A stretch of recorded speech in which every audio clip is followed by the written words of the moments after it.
बिस्मिल्लाहिर्रहमानिर्रहीम, अस्सलाम वालेकुम। मैं हूं ईसा नकवी। आज दिन है, हफ्ते का तारीख है 27 नवंबर। आपको मालूम है कि आज से ठीक 12 दिन बाद अमेरिका के सदर जो बाइडन ने वाशिंगटन में एक वर्चुअल समिट का इनेकाद करने का फैसला किया है। ये वर्चुअल समिट, इस सरबरा इजलास को नाम दिया गया है समिट फॉर डेमोक्रेसी का। दुनिया के 111 ममालिक, जिनमें पाकिस्तान भी शामिल है, दुनिया के मुख्तलिफ डेमोक्रेसीज़ हैं, उनको शिरकत की दावत दी गई है। मकसद है इसका कि चीन को और रूस को काउंटर किया जाए। ये कोई ढकी छुपी बात नहीं है, ओपनली उनका मकसद ये है कि एक ऐसा इत्तेहाद बनाया जाए मुख्तलिफ जमहूरियतों का कि जिसमें चीन और रूस के ख़िलाफ़ उनको सफ़ आरा किया जाए, उनका एक अलायंस बनाया जाए। अमेरिका ज़ाहिर है उसका चौधरी होगा। इस वीडियो में मैं आपके सामने दो इंतहाई अहम डेवलपमेंट्स रखूँगा। एक तो अब तक पाकिस्तान को दावतनामा मिला है अमेरिका के सदर जो बाइडन की तरफ से, वज़ीर आज़म इमरान खान शिरकत करेंगे या नहीं करेंगे इस इजलास में, इसके हवाले से दफ्तर ख़ारजा ने जो लब कुशाई की है, क्या मौक़िफ़ रखा है, वो मैं आपके सामने रख दूँगा। और इससे भी ज़्यादा अहम यह है क्योंकि चीन के ख़िलाफ़ दुनिया के मुख्तलिफ ममालिक को सफ़ आरा करने की कोशिश की जा रही है अमेरिका की तरफ से, तो पहला एक बड़ा मौक़िफ़ सामने आया है चीन के वज़ीर ख़ारजा वांग यी। उन्होंने क्या कहा इस हवाले से, ये दरअसल मेरे ख़्याल में पैगाम है पाकिस्तान समेत चीन के जो करीबी इत्तेहादी ममालिक हैं जिनको इस समिट में शिरकत की दावत दी गई है। चीन ने उनको इस समिट के हवाले से अपनी पॉलिसी वाज़े कर दी है और एक तरीके से उनको पैगाम भी दिया गया। मैं तो समझता हूँ कि वाज़े पैगाम दिया गया है कि इस कॉन्फ्रेंस का बायकॉट किया जाए, इसमें शिरकत ना की जाए, क्योंकि ये कोट अनकोट मनफी तवानाई, एक नेगेटिव एनर्जी क्रिएट करेगी इस दुनिया में, इस दुनिया को मज़ीद तकसीम का शिकार करेगी। हुआ क्या, मैं आपको पहले बता देता हूँ कि बल्कि पहले ऐसा करते हैं कि पहले आपको मैं दफ्तर ख़ारजा का मौक़िफ़ बता देता हूँ कि अब तक पाकिस्तान ने इसके हवाले से क्या फ़ैसला किया है। मैं आपको पहले बता चुका कि इमरान खान जो हैं उनका और जो बाइडन के दरमियान टेलीफोन कॉल ना होना, पाकिस्तान और अमेरिका के ताल्लुकात किस हद तक ख़राब हैं। आपको मालूम है कि चीन और पाकिस्तान की जो स्ट्रेटजिक अलाइनमेंट है उस पर अमेरिका को बहुत शदीद तहफ़्फ़ुज़ात हैं। जो कुछ होता रहा, वज़ीर आज़म इमरान खान ने बदले में क्या क्या इनकार किए। उन्होंने CIA के डायरेक्टर से नहीं मिले, वो वैंडी शर्मन जो कि नायब वज़ीर ख़ारजा है अमेरिका की, उनसे मुलाकात नहीं की। लेकिन ये समिट का दावतनामा जो है वो बहरहाल पाकिस्तान पहुंच चुका। इसकी तस्दीक दफ्तर ख़ारजा की तरफ से बाकायदा कर दी गई है। दफ्तर ख़ारजा से सवाल किया गया, is Pakistan participating in US president's initiative of summit for democracy, what will be the level of participation. एक तो ये कि पाकिस्तान जो है वो इसमें पार्टिसिपेट करेगा भी या नहीं करेगा, और अगर करेगा तो लेवल ऑफ पार्टिसिपेशन क्या होगा। क्या वज़ीर आज़म इसमें शिरकत करेंगे, सदर आरिफ अलवी साहब से कहा जाएगा, वज़ीर ख़ारजा, या किस लेवल पर इसमें शिरकत की जाएगी। इस पर दफ्तर ख़ारजा ने जो जवाब दिया है बिल्कुल बहुत शॉर्ट और प्रिसाइज़ आंसर है, जिसका मतलब यह है कि पाकिस्तान अभी तक या तो इस फैसले पर जो है वो अभी पहुंच नहीं सका कि क्या फ़ैसला करना है, या फिर अभी उस फैसले को अनाउंस नहीं करना चाहता, उसका ऐलान नहीं करना चाहता। दफ्तर ख़ारजा के तर्जुमान आसिम इफ्तिखार वो कहते हैं कि yes there is an invitation, कि जी हाँ, दावतनामा हमें मिल चुका है, एज़ यू वुड नो, आपके इल्म में होगा। If there is any further development it will be shared, कि अगर इस हवाले से कोई भी मज़ीद डेवलपमेंट होती है, पाकिस्तान कोई फ़ैसला करता है इस दावतनामे पर, तो वो आपके साथ शेयर कर लिया जाएगा। ये तो है अब तक पाकिस्तान का मौक़िफ़। एक डिफ़िकल्ट डिसीजन है जो पाकिस्तान को फ़ैसला कर देगा कि पाकिस्तान इस दुनिया में जो इस वक्त तकसीम नज़र आ रही है, दो वाज़े ब्लॉक्स मौजूद हैं, एक अमरीका की क़यादत में, एक चीन की क़यादत में।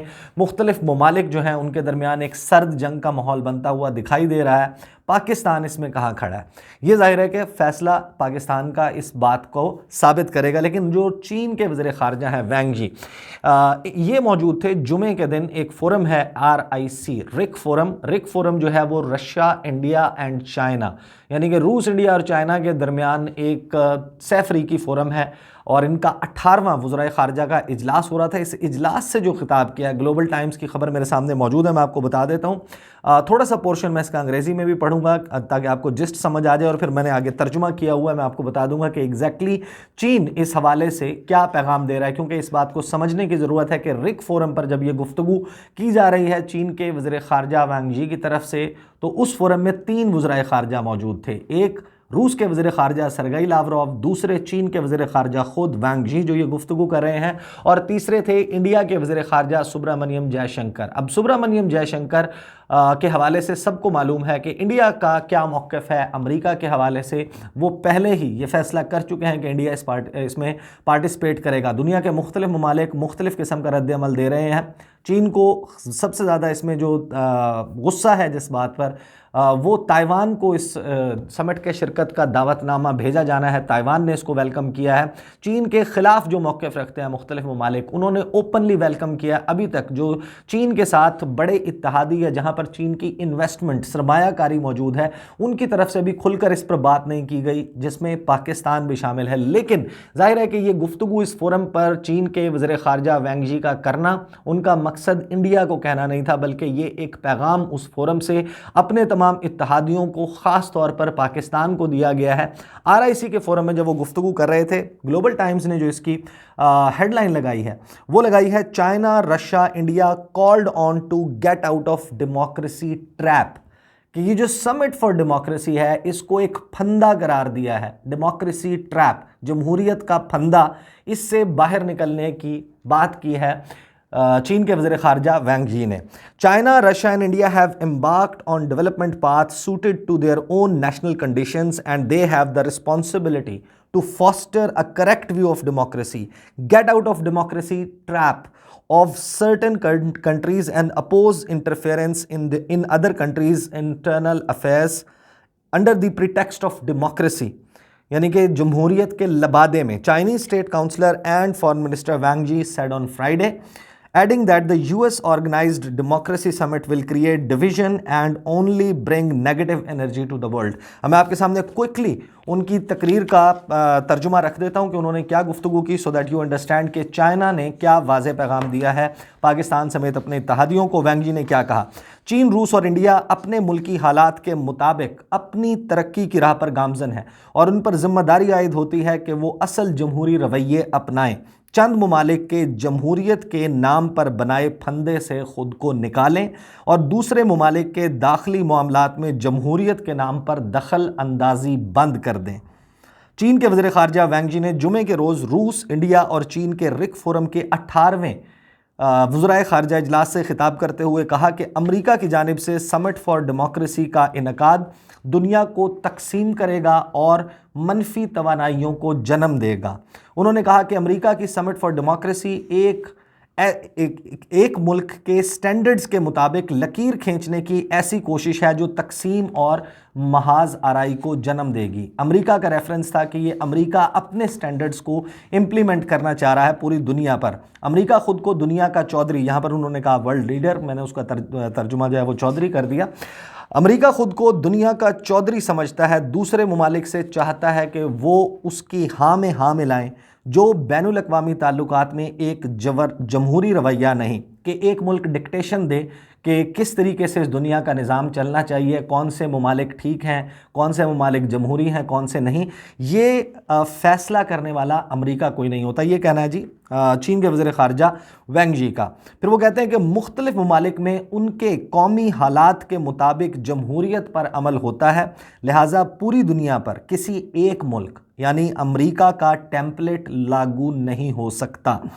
वैंग यी ने कहा कि चीन, रूस और इंडिया के साथ मिलकर दुनिया को मल्टीलैटरलिज्म यानी एक दूसरे के साथ मिलकर चलने, एक मल्टीलैटरल अप्रोच को अपनाने का मस्बत सिग्नल देना चाहता है, बैनुल अक़वामी ताल्लुकात को जमहूरी बनाने और कोरोना वायरस के मामले पर ताउन के ज़रिए गैर यकीनी से दो चार दुनिया को मजबूत करना चाहता है। फिर आखिर में वो बहुत इंपॉर्टेंट बात करते हैं और सामने एक अपना 5 नुकाती एक तजावीज़ उन्होंने दी हैं कि इस सारे मामले से निकलने के लिए क्या करना चाहिए।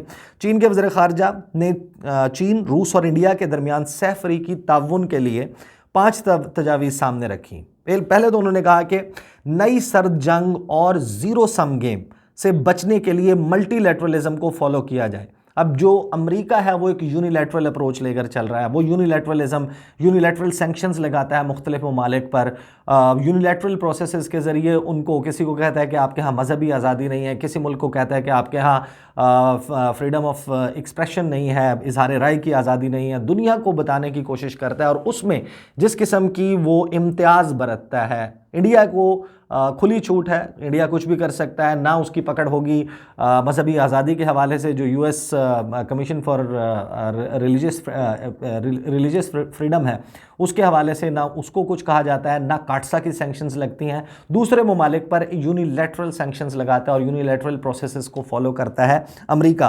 तो चीन के वज़ीर ख़ारजा ने कहा एक तो नई सर्द जंग, ये जो नया कोल्ड वॉर बन रही है, और ज़ीरो सम गेम से बचने के लिए मल्टीलैटरलिज्म को फॉलो किया जाए। फिर वो कहते हैं कि ममालिक के फैसले करने के हक़ को तस्लीम किया जाए, रिस्पेक्ट किया जाए, देयर राइट टू चूज़। मुख्तलिफ ममालिक अपने क्या फ़ैसले करते हैं आज़ादाना तौर पर, इसकी रिस्पेक्ट की जाए। फिर आगे वो कहते हैं कि ममालिक को उनके तरक्की के रास्ते के इंतखाब का हक़ दिया जाए, कि ये इन ममालिक के, दुनिया भर के ममालिक की चॉइस होनी चाहिए कि वो अपने लिए कौन सा डेवलपमेंट पाथ उसको अपनाते हैं। अमेरिका ये डिक्टेट ना करे दुनिया के मुख्तलिफ ममालिक को कि वो किस मुल्क के साथ किस किस्म के मुआहदे करें। इसका मतलब यह है, वो ये कहना चाह रहे हैं कि चीन के साथ जिन ममालिक के में चीन सरमायाकारी कर रहा है, जो बेल्ट एंड रोड इनिशिएटिव का हिस्सा है, जो जिस तरीके से पाकिस्तान में चाइना पाकिस्तान इकनॉमिक कॉरिडोर है, ये इन ममालिक का आज़ादी के साथ लिया जाने वाला फ़ैसला है, इसको तस्लीम किया जाना चाहिए और दुनिया के मुख्तलिफ ममालिक से इनके डेवलपमेंट पाथ के इंतखाब का हक ना छीना जाए।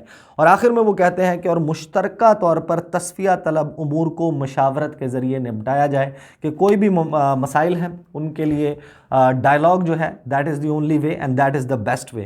ज़ाहिर है कि उन्होंने इस सारे मामले पर बहुत गुफ्तगू की। रिक फोरम ने अफ़गानिस्तान की सूरत हाल के हवाले से भी बात की। इन तीनों ममालिक ने जो है वो इस फोरम को इस्तेमाल करते हुए अफ़गानिस्तान में एक नुमाइंदा हुकूमत, एक इंक्लूसिव गवर्नमेंट के हवाले से बात की, टेररिज्म के ऊपर अपने कंसर्न्स का इजहार किया। रेंज ऑफ टॉपिक्स उसके ऊपर गुफ्तगू हुई इंडिया, चीन और रूस के दरमियान। इंडिया के वज़ीर ख़ारजा ने भी गुफ्तगू की। एक बहुत इंपॉर्टेंट आस्पेक्ट है कि इसी फोरम को इस्तेमाल करते हुए रूस के वज़ीर ख़ारजा ने क्या किया। इस वीडियो में ज़ाहिर है कि मैं इसके हवाले से बात नहीं करूँगा, आने वाली वीडियो में उस पर बात करेंगे, क्योंकि एक बहुत ही इंटरेस्टिंग सिनेरियो डेवलप होता हुआ दिखाई दे रहा है कि जिसमें जो अगला महीना है उसमें बहुत ही इंपॉर्टेंट इवेंट्स होने जा रहे हैं। एक तो G7 ममालिक जो गैंग ऑफ 7 है, गैंग ऑफ 7 जो है वो लिवरपूल में इकट्ठा हो रहा है और उन्होंने शिरकत की दावत आसियान ममालिक को भी दे दी है।